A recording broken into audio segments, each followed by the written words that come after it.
all of these different terms and phrases and behaviors that I at one point thought were specific to me or my family, I was now starting to realize were not such an isolated experience.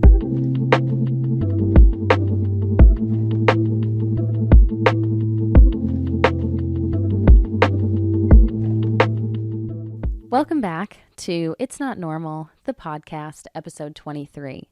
In this week's episode, I want to talk all about what 26 was like for me.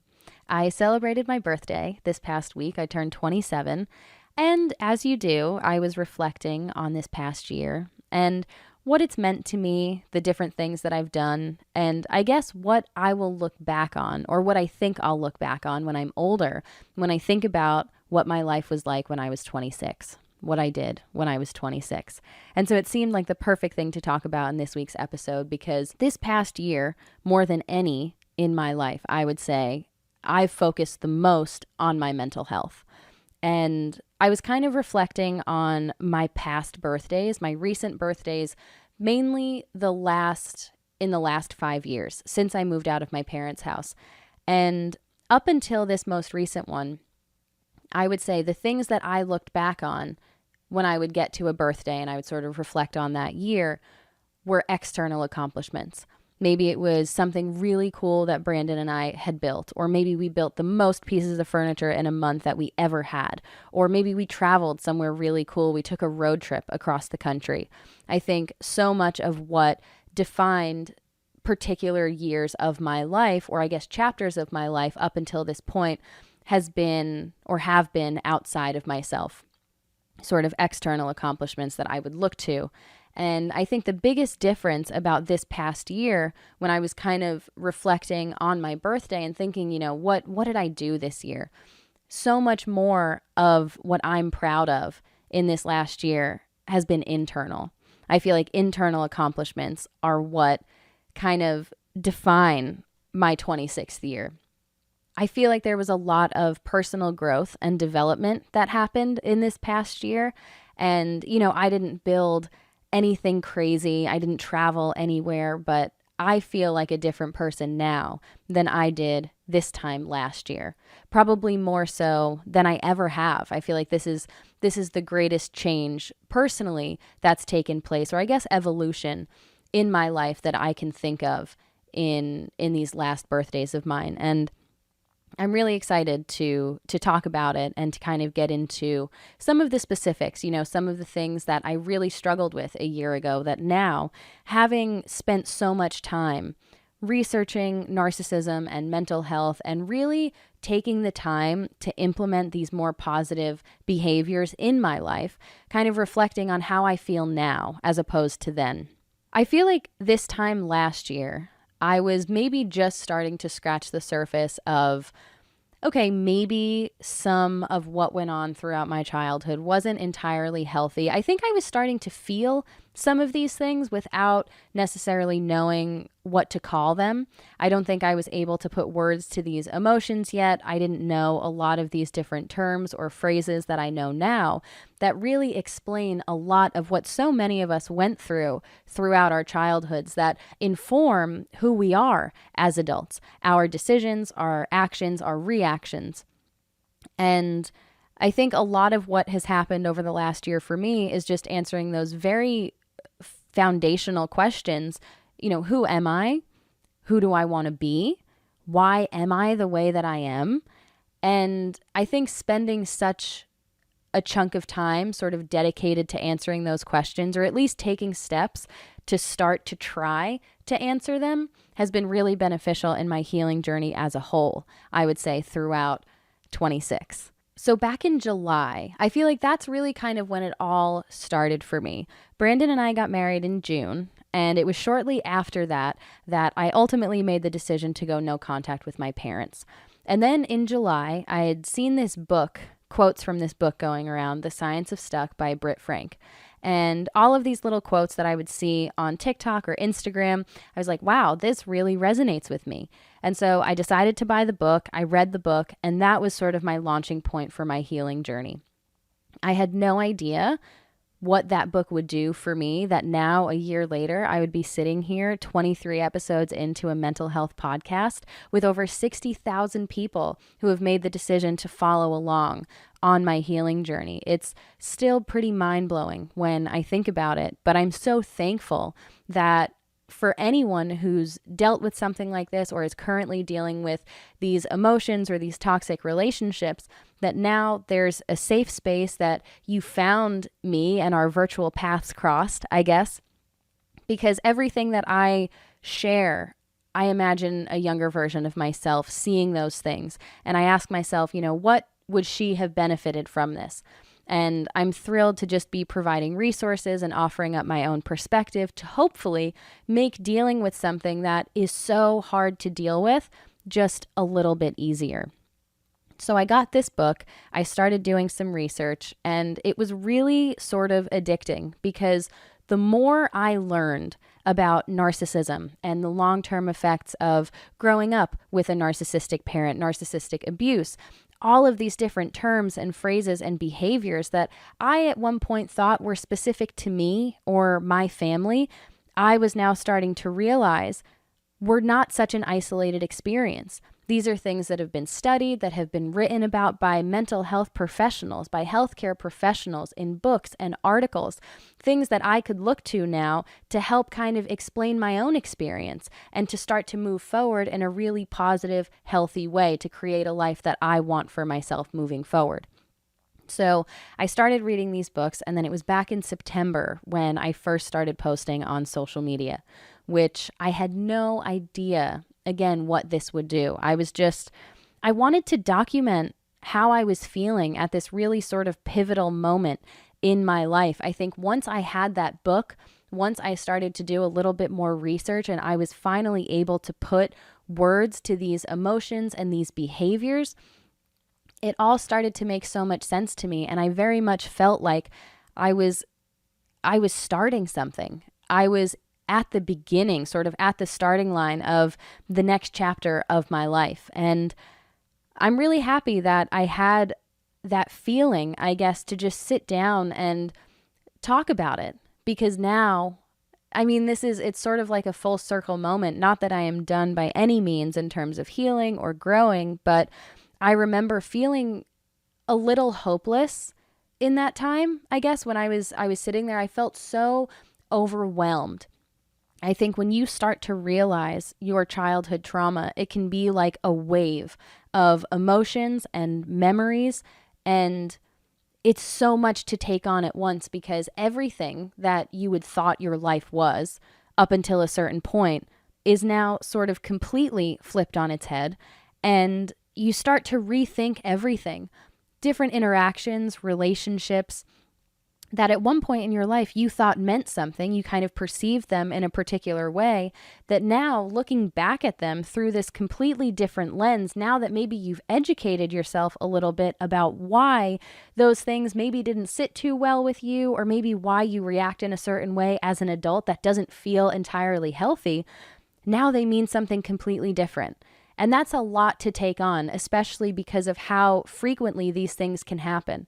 I remember having a lot of those realizations and those aha moments when I would be feeling something and experiencing it in my own life, sort of oblivious to it, like having issues trusting others. And then I would have this epiphany where I would have a really specific memory sort of make its way to the surface. And something that I never thought anything of throughout my childhood, now understanding all of these different things about narcissism and manipulation and control, looking at it again as an adult, again through this different lens, it's so much clearer to me what was actually happening. And so you sort of redefine a lot of experiences that you've had throughout your life, which can be entirely overwhelming. And so I'm happy that I'm actually able to do what I set out to do when I made that first video, which is look back and feel proud of how far I've come personally. So I kind of want to break this up into two different sections. I want to reflect on some of the more negative behaviors and impulses that ultimately I picked up and mimicked from my narcissistic parent that I was implementing into my own life that after making an effort to start to understand them a bit more, to let them go and to take on new, more positive behaviors that can serve me in a better way, I am now more seamlessly integrating into my life now that the year has kind of passed. So things that I once struggled with that now I'm not struggling with as much. And then I also want to talk a little bit more about what my future goals are, what 27 looks like for me. And so the first one that I want to start off with is direct communication. That was one that I struggled with for a really long time. That now at this point in my life, I feel really confident about my abilities to directly communicate with the people in my life. And that has been such a game changer.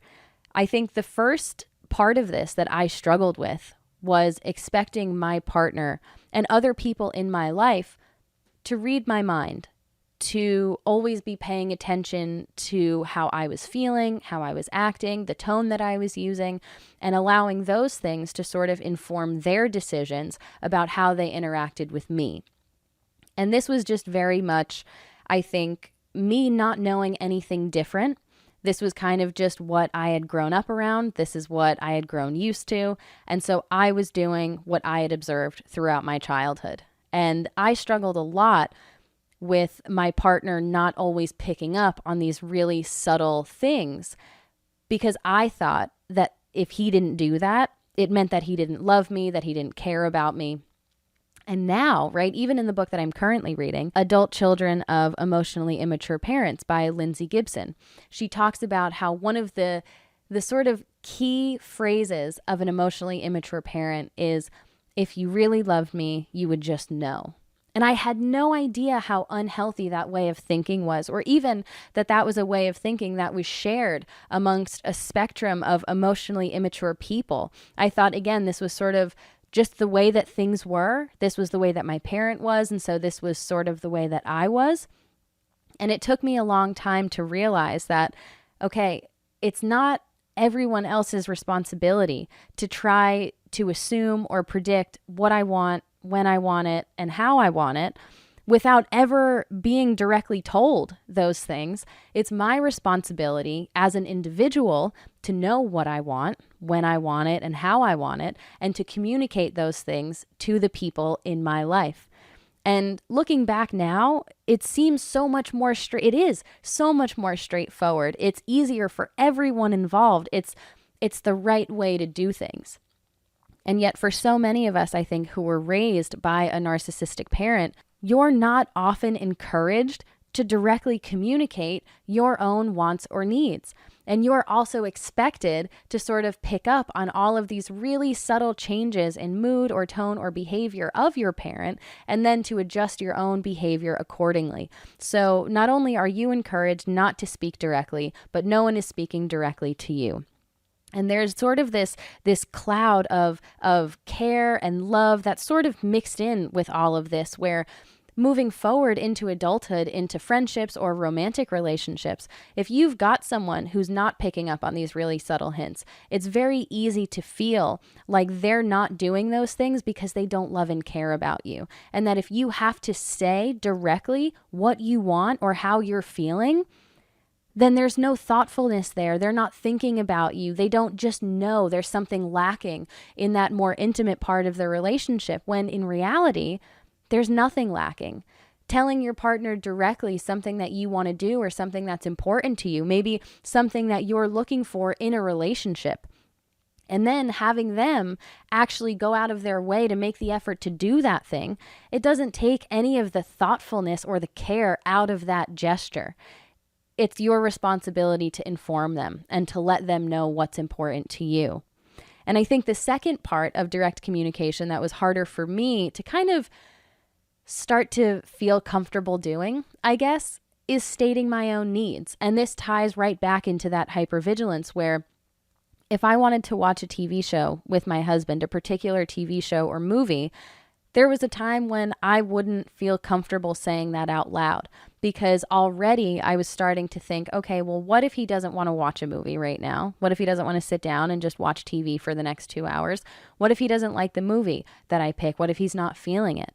And if we ultimately decided to watch the movie that I suggested, I would be paying way more attention to how he was feeling, right? Is he enjoying it? Trying to read his body language. Maybe I'll ask him, maybe I'll make a joke, try to lighten the mood because I feel like the mood is down. Maybe it's a little quiet.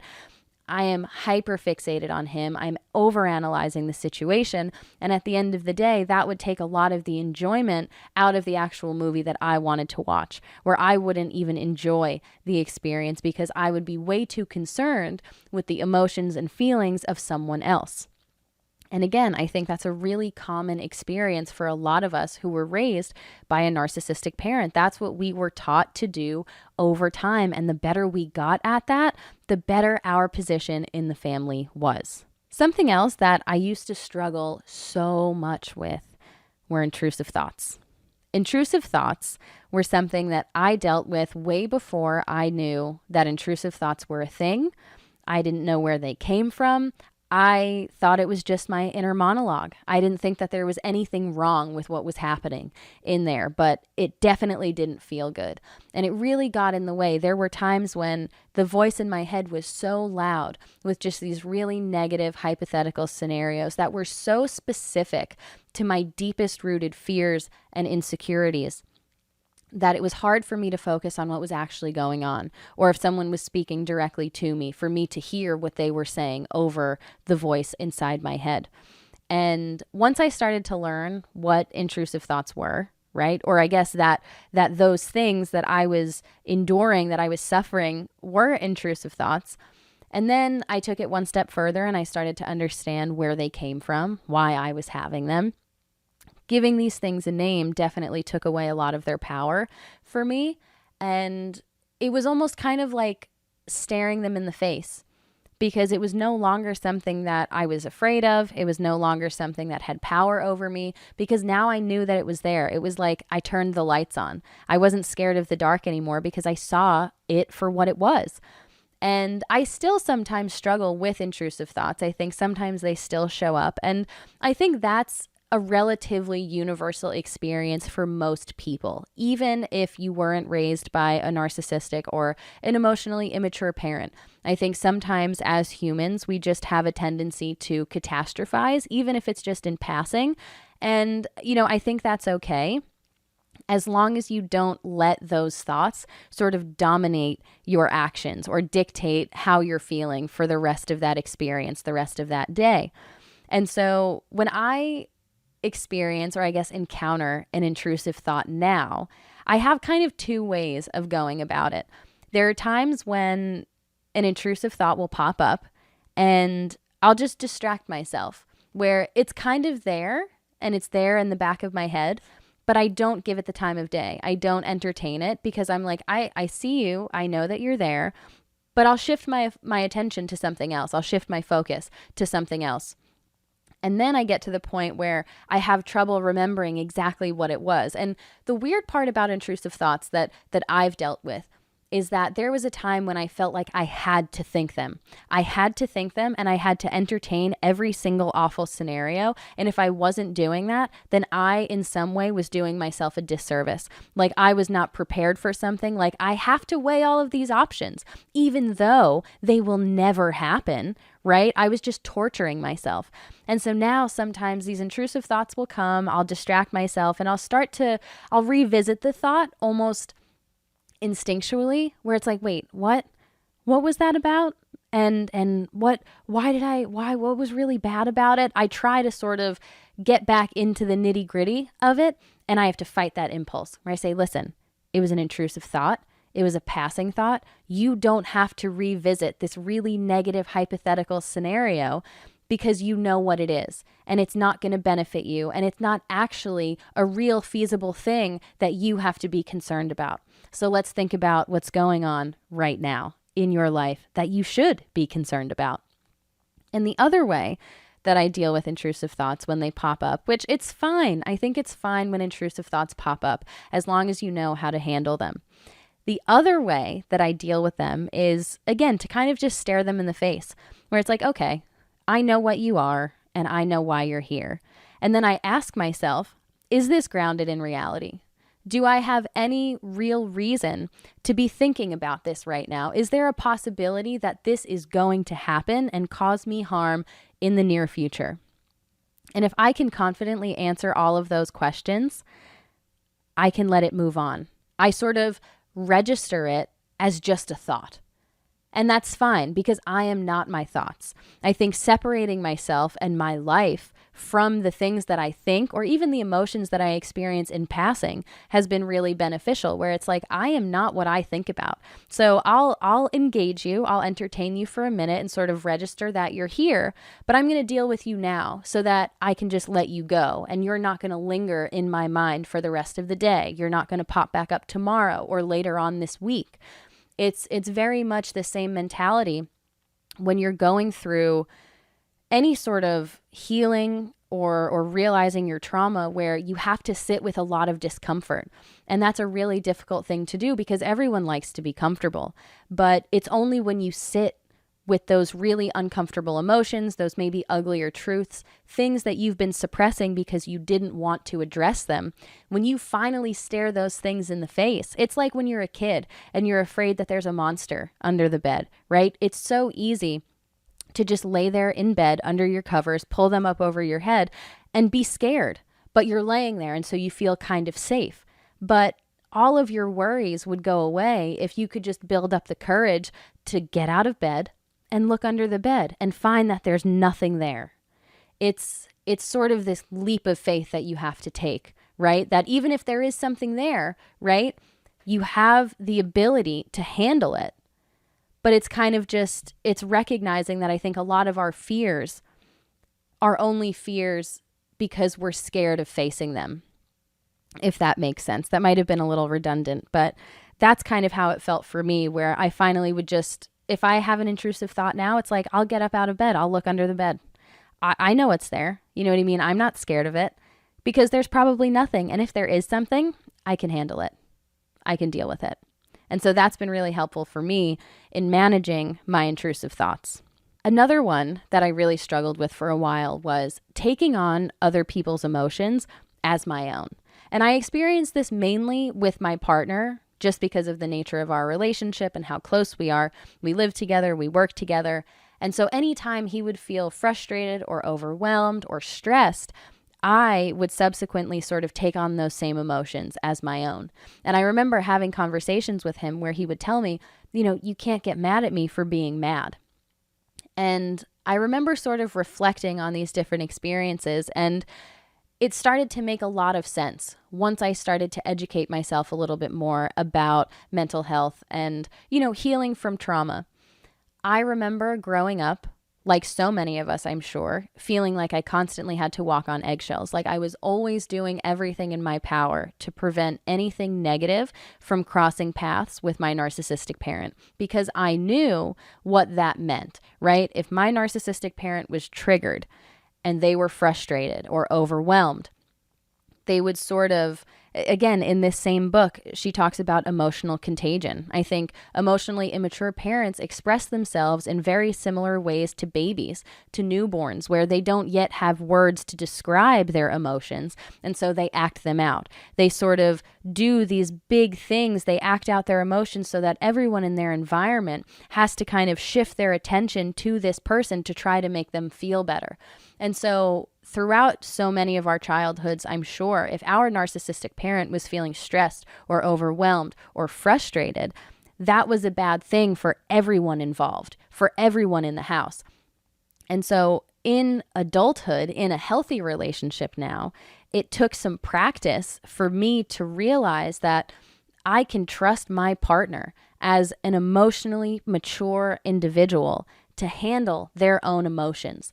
It's not my responsibility to try to regulate their emotions for them or to solve whatever problem it is that they're facing that's causing them this frustration.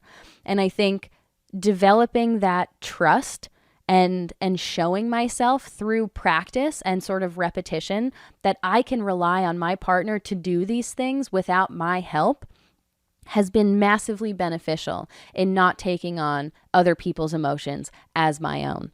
Because for so long, I felt like it was my responsibility to fix things, to diffuse a situation, to mediate an argument, to kind of take over and offer suggestions to a problem that was causing a lot of stress or tension. And relieving yourself of those responsibilities is a really difficult thing to do, because I think for so many of us, that was just our normal throughout our childhood. And we do it so consistently for such an extended period of time that it's almost like a reaction. It's just an instinct almost. And the way that I was able to let that go, again, was just through practice. And, realizing that in those moments, when my partner is feeling stressed or overwhelmed about something, I don't have to swoop in and try to stop him from feeling stressed, right? Because he's allowed to feel stressed. That's a normal emotion that a lot of people experience. And instead of trying to just come in and fix things right away, I can sort of validate him in that. And I'd say, hey, why are you feeling stressed? It's okay. Don't worry about it. Is there anything that I can do to help you? It's in those moments now where my role has completely changed from the person trying to fix things to the person who's offering support and comfort and validation to another person. And that, I think, has been really beneficial in our relationship for us together, where we both realize that when either of us is feeling a more negative emotion, that is when the other person has to sort of step up and be even more patient and more understanding than we are on an average day, because that's when our partner needs it the most. And so that switch has been, again, massively beneficial, not only for me in trusting my partner to work these things out on their own, but also in our relationship as a couple. One of the things that kept me from posting on social media for a long time, even with our furniture business, was feeling incredibly uncomfortable with inconsistencies. I remember thinking that, everything that I posted had to meet a certain standard, and the font and the text should be the same, and the filter should be the same. I was very uncomfortable with inconsistencies. And that applied also to waking up and sort of having this mental to-do list in my head, and then not checking off all the boxes by the time the day was over, because I felt like I wanted to be consistent in my routine, in my schedule, in the things that I set out to do throughout the day. And if I didn't do that, then I sort of felt like a failure. I felt guilty because I wasn't as productive as I wanted to be when I first set out. Even though my mental to-do list would be way longer than what was actually realistic. And that took me a while to sort of let go of, to start to realize, okay, I'm not a machine. I don't need to be doing something productive every waking hour of the day, right? But again, I think when you trace the roots of that mentality back for so many of us, it's because throughout our childhoods, we were valued not simply for who we were, right? But for what we did. And so it's a strange concept to feel okay with just existing and not always filling your time with something. You don't always have to be doing something to be living a positive life or to have good relationships or to feel proud of what you did throughout that day. I started to realize recently too that I think my struggle with inconsistencies, why they made me feel so uncomfortable, was maybe tied to a little bit of anxiety, perfectionism, control, right? I remember feeling like throughout my childhood, I never wanted to put anything out into the world that was less than perfect, because I wanted to minimize my chances, I guess, of failure, of criticism, of punishment. And I think that sort of manifested itself in my adult life in these ways that I was just talking about. It sort of persisted into my adult life. And now, knowing that I'm in a safe space, I'm comfortable with who I am, and I'm in a healthy relationship, I don't always have to be performing and performing perfectly to feel proud of myself or to receive attention or affection from other people in my life. It's a complete whirlwind, I think, coming out of a toxic relationship with a narcissistic parent, because the world is so much more forgiving and lax than it was made out to be for so long, that it's almost, I feel these feelings of disbelief sometimes, because it's hard to believe that other people can be so kind and so forgiving. And, when you grew up in an environment where it was very black and white, either you did something or you didn't do it. If it wasn't 100, then it wasn't that great. It's hard to find that middle ground, that sort of gray area, which, I mean, that's what life is. I think, life is rarely black and white. I think so much of what we deal with throughout our day, throughout our week, throughout our lives as a whole is sort of messy and inconsistent because you don't know what's around the corner. You don't know what to expect. And a lot of those things you can't control. And coming to terms with the fact that you can't control those things, the only thing that you actually can have a firm handle on is how you react to those inconsistencies. Huge realization for me. Really, really helpful realization for me. And again, I think narcissists, with their obsession with control, they do try to control their environment. And I think that is sometimes why they get so easily triggered, because they want to have this sense of power and control. But life isn't something that can be controlled. Other people are not things that can be controlled. And so it's so easy, right? It's like around every corner, they're being triggered by something because they can no longer control it. They can't control something that they once thought they could. And so I guess having that has been part of maturing for me. That has been part of these realizations that I've had throughout this last year, is welcoming inconsistencies, sort of embracing them personally when it comes to the things that I'm putting out into the world, whether it's a video that I shoot in my truck, whether it's a podcast episode, the formatting of things, or in my life as a whole, where I wake up and I have a plan of what I want to do. And if at the end of the day, none of that gets done because something spontaneous happened in the middle of the day, and you know what? Instead of fighting against it, I embraced it. Because life, it's important to be spontaneous in life. It's important to sort of leave room for things to go a little differently and to not hyperfixate always on the goal. Because there doesn't always have to be a clear start to end to each day, right? And for me, it's made life so much more enjoyable to leave room for spontaneity and for excitement and for things that I didn't have planned, right? Because it's like I'm flexible. I can move. I don't have to get this done today to feel good about myself. Let me entertain what's happening in front of me right now. Because if I don't, maybe this moment will be gone forever, right? And I'll never be able to experience it again. So it's a good thing to be present. It's a good thing to be spontaneous. And I think something that's helped me to welcome that spontaneity has been entertaining the idea of positive change. And this goes back to, feeling like I was always walking on eggshells around my narcissistic parent, where if things were good, I wanted to keep them good, right? I didn't want to cause any waves. And I think a lot of times the idea of change, even in my adult life, I was very scared of. I was sort of averse to the idea of anything changing or doing things differently, especially if things were going pretty well right now. And I think the reason for that is because change from normal, consistent, right, maybe relatively calm, was a scary thing for a time. Because if it went one way, right, and things changed out of sort of the course of what our narcissistic parent wanted, that was going to be bad for everybody. And so now, understanding that change can actually be a positive thing, I still struggle to believe it sometimes, because I always think that change is negative. And I remember having that realization too this past year, where I was like, well, that, just because I said I was going to do one thing, or because we've been doing things a certain way for this amount of time, doesn't mean that we have to continue to do it like that for the rest of our lives, right? How boring is that actually, right? Let's change things up. Let's try something new. It was such a mental switch for me, just registering that change can be positive.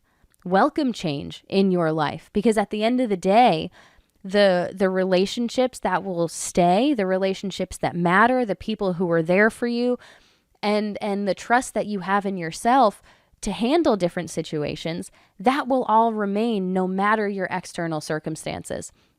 But again, that's a really hard thing to teach yourself as an adult, when in your childhood, if something changed, if you changed, and your parent didn't like that change, they could so quickly and easily retract all of their support and attention and affection from you.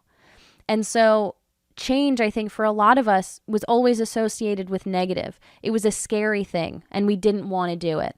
I think developing that self-trust and having perspective of healthier relationships where it's, okay, there are people in my life who are going to stick with me no matter what. I can go and try this new thing, and guess what? No one is going to love me or care about me any less. It's real. It happens. And for me, like I said, I think it was just a matter of practice, baby steps, very small changes, and being very open with the people in my life about maybe the things that I was considering changing, right? And getting that reassurance from them. It's a matter of practice and slowly implementing that into your life with really small baby steps to show yourself that it is possible. And then I think a big one for me this past year was letting go of relationships that no longer serve me and the life that I'm living now, the life that I want for myself moving forward. And that started right after Brandon and I got married with my parents. Making the decision to go no contact was a really difficult decision, but at that point it felt like my only option. It was sort of my last resort. I had held out hope for a really long time that things would change, that they would change, that something that I said or did would knock some sense into them and they would see things for what they are finally.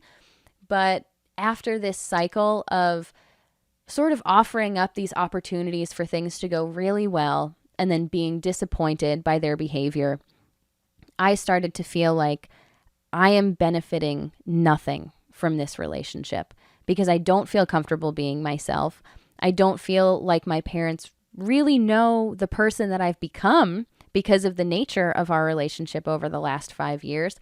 And I also don't feel comfortable talking about a lot of personal things in my life because we lost that trust years ago and we haven't taken steps to start to rebuild that.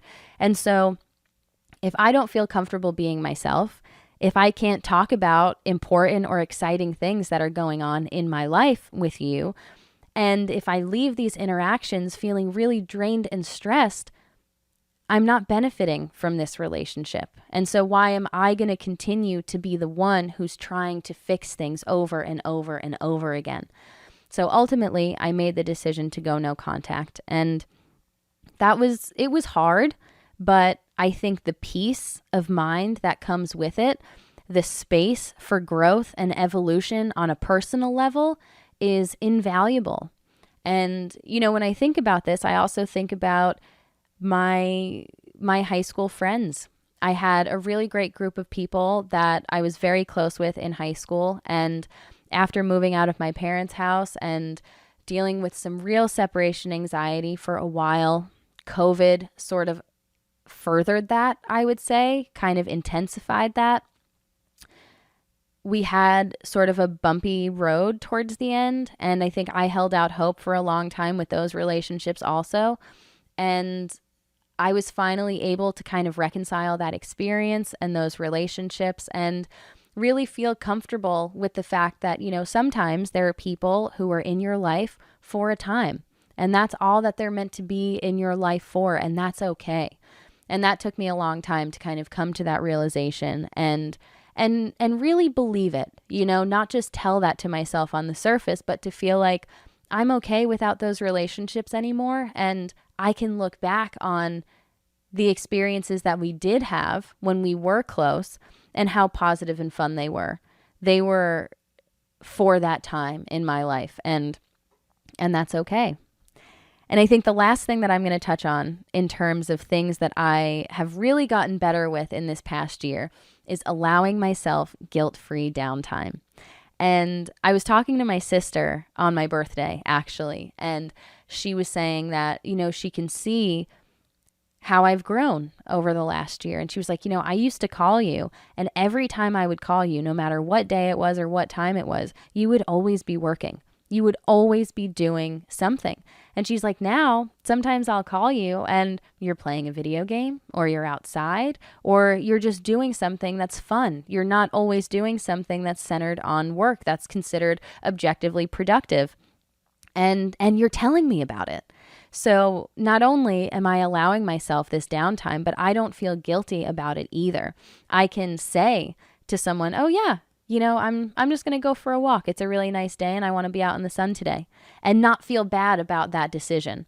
And that was really, really hard for me to do, but I've started to truly feel and sort of reap the benefits of rest. Rest being productive. Time away from the thing that you're working on can sometimes make the time in it, the time with it, that much more productive, because you don't feel bogged down, you don't feel overwhelmed, you're not burnt out.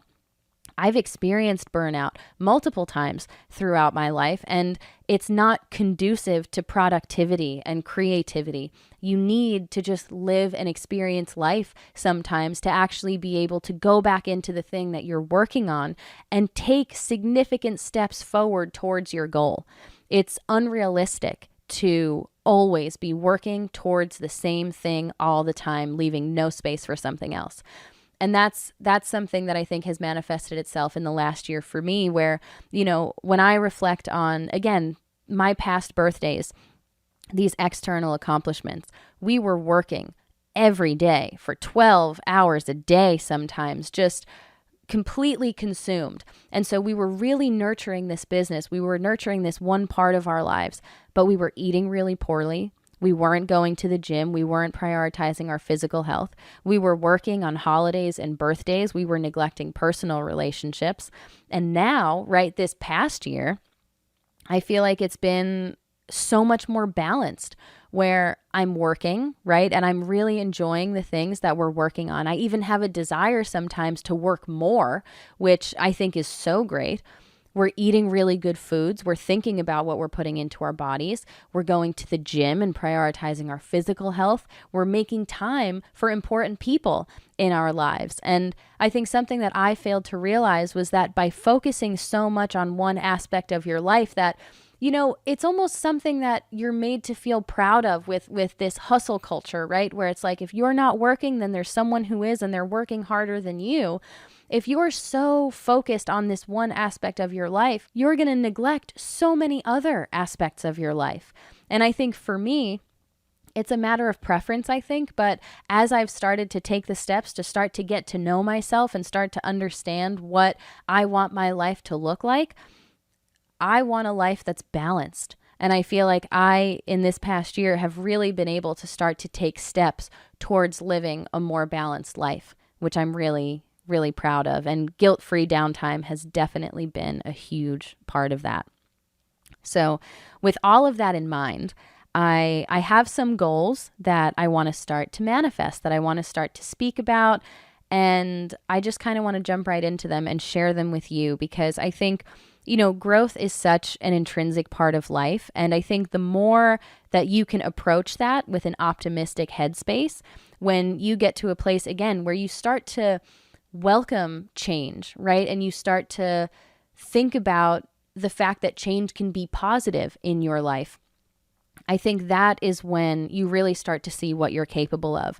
It becomes fun as you start to sort of accomplish these things. And in doing so, you're building your own confidence in setting your goals, where maybe in the beginning, right, it was just baby steps. You were just setting very little goals that were, you can get there quickly, to show yourself that, okay, you can do it. And the more that you start to do this, you develop faith in yourself. You start to really develop that self-trust. And now maybe you can start setting loftier goals, bigger goals that in the beginning seemed way too far off, way too big to even start to think about. But now it's like, well, listen, I've done all these little things, right? So I'm going to take it a step farther. So much of that, I think, is directly tied to self-trust and having that more optimistic mindset in terms of welcoming positive change in your life and embracing change when it does come your way. And so moving forward, I feel like my goals for 27, one of the things that I've been, I guess, made aware of by myself in joining this social media community online is comparison. And I think, again, when you really get back into the roots of that, for anyone who is raised by an emotionally immature parent, I think there's a lot of comparison when you're younger. You're constantly being compared to other people, you're constantly being compared to this idealized version of yourself that your parent has kind of created for you. And I think it's really common for a lot of us to feel like we can never live up to those expectations because we're just people. We make mistakes, we're flawed, and we're not always going to do exactly what our parent wants us to do. And yet I think so many of us strive for that perfection because it doesn't feel good to be compared to other people in a negative way. And so something that I want to work on is admiration without comparison. I remember when I first saw Life Like Charlie on TikTok, which if you haven't checked him out, be sure to do it. And he's got this dog who was doing these little mouth snappies, and he started to really blow up on social media. And he was anytime I see him or his dogs on my feed, I'm so happy. And I remember thinking to myself, like, oh my gosh, I've got a skinny dog, and when I come home, like, she gives me a smile and she shows her teeth and it's so cute. I was like, why didn't I think of doing that? I could have done that, right? And I think I want to start to kind of focus on, okay, just because someone's doing something that I like, that I admire, that I think is maybe objectively positive, doesn't mean that I have to do that too. And it doesn't mean that I have to compare myself to them, right? I feel like there's enough room for everyone. And the only thing that I can bring to the table is my authentic self. And that's the only way that I will ever be able to differentiate myself from the millions of other people who are sharing on social media. I shouldn't try to be someone else or to take an idea from someone and then embody that and try to use that as my own. The only way for me to do this and for me to do this sustainably and in a way that feels good is just to be myself. And I think, as I've gotten to know myself a little bit better, it's become a little bit easier to not always feel like I'm comparing myself to people, but I definitely still struggle with not comparing myself or my work to others and to other people's work, to things that I admire, things that I even maybe aspire to be like, maybe someone who's a little bit further along. So that's something that I really want to work on moving forward. And I also want to prioritize my physical health. I think this past year, like I said, has been so focused on my mental health. And I think that I really had to take a significant chunk of time, the better part of this past year, to just focus on that, to really understand what was going on in my life, in my mind, and understand what steps I could take moving forward to sort of continue on the right track. And I think now that I have a little bit of a better handle on that, I can start to include my physical health also. I can start to include my physical health also. We're going to the gym. Brandon and I are going to the gym again. We're starting to run now that it's getting nice outside. We're going to the track and we're starting to run more. And, my goals in terms of my physical health is to just be strong. I want to be strong and I want to be healthy. And that is definitely something that I want to prioritize moving forward, which kind of goes hand in hand with this next one, which is just putting myself out into the world. I remember a few months ago when Brandon asked me what I wanted to do for my birthday, I really didn't know. And again, part of it is just not feeling entirely comfortable saying, yeah, this is exactly what I want to do. This is where I want to do it. And one day I just had this idea and I was like, I want to go indoor rock climbing. I had only ever gone rock climbing once before in my life on like a wall, not an actual real rock. I was like 8 years old on the boardwalk. And even then, I remember it being so much fun. It felt like it came very naturally to me. It was kind of strategic because it was like, how can I get up here? But it was also physically demanding. And I was like, let's go indoor rock climbing. Now we have to go to a place that I've never gone to before. I don't know how it works. I don't know, really anything about it. It's sort of me putting myself out into the world and sort of setting myself up to be in a position that can be maybe a little bit embarrassing. Maybe I'm not going to know entirely how to do it. And I'm also asking someone to come along and do this with me, to also put themselves in sort of an unfamiliar situation. And that, I think, shows growth for me because I knew that, okay, no matter how the situation goes, right, it's okay for me to ask for this, for me to want to do this and ask someone to do this with me. And it was really great. I feel like I totally felt very in touch with like my inner child. It felt very true to me. And even this month, coming up this month, we're going to a couple of podcast networking events, to see other people who are doing the same things, to maybe try and gain some insights and make some connections. And this was something that I think, this time last year and even before then, I wouldn't really have been interested in, because I think my anxiety was just so high. And I think that so many of these different things felt almost frivolous compared to what I was dealing with internally. Everything felt so heavy that, something like going to a networking event and just tapping into my more social side, my outgoing side, it didn't seem like a priority to me, and I think enduring that kind of rejection from parents also, breaking out of a relationship like that, having sort of this smear campaign run on you, it definitely does take a toll on your self-confidence and the way that you view yourself. And this is something that I didn't start to realize until I started to come out the other end, where I was starting to feel more social and outgoing again. And I remember thinking, this is a familiar feeling. Like this, I am this person. And it was shocking to me how much experiencing that kind of trauma and breaking out of a relationship like that can make you feel like a complete introvert, just completely like you want to isolate yourself. And I think that's why working the way that we did in the beginning, even through COVID, just building furniture in a wood shop alone was exactly what I needed at that time, because I was able to kind of just shut the world out and focus on something positive. But now I feel so much more confident in who I am, because I think I have an idea of who I am now. And I like the person that I am, and I like the person that I'm becoming.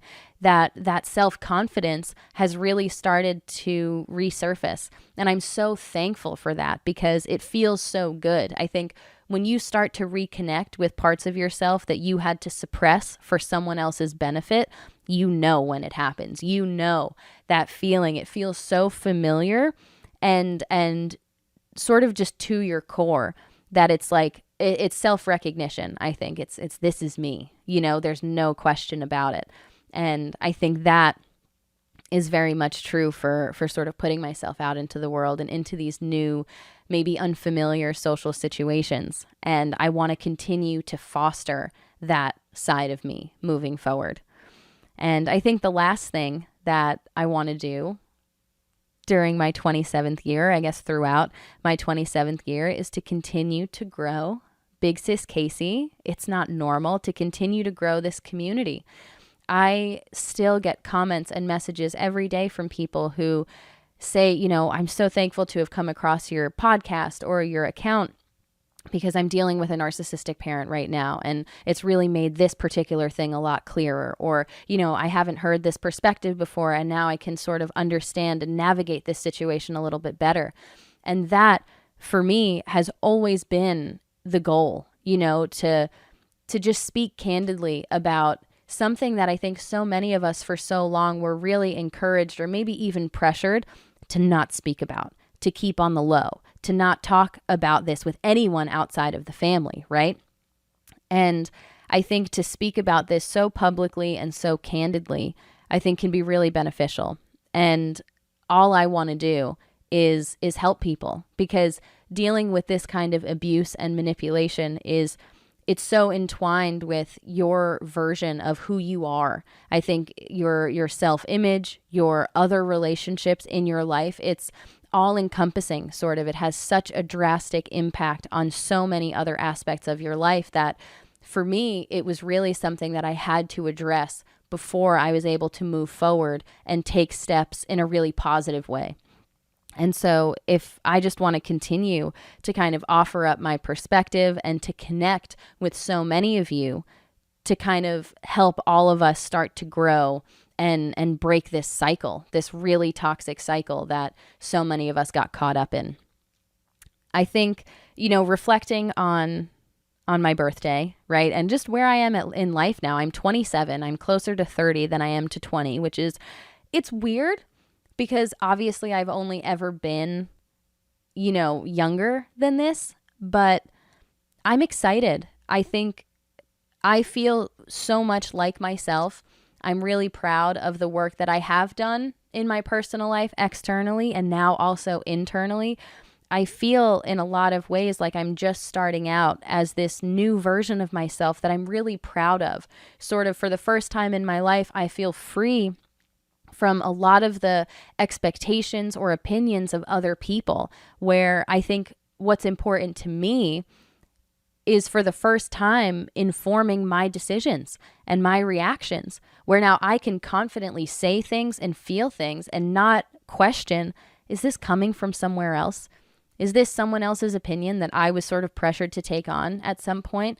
I now know how I feel about certain things, different things that I really want to do. There are characteristics of mine that I remember feeling and really leaning into when I was young, 8, 9 years old, that have resurfaced, that I'm recognizing. And it's like I'm getting to know myself again and in a lot of new ways. And so I'm really excited to be 27.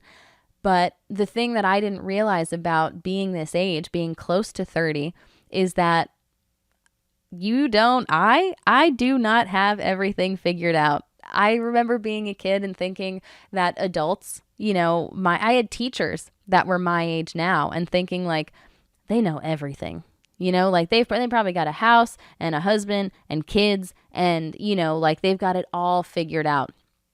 And I think part of becoming an adult and maturing is recognizing that life is a constant process of figuring things out.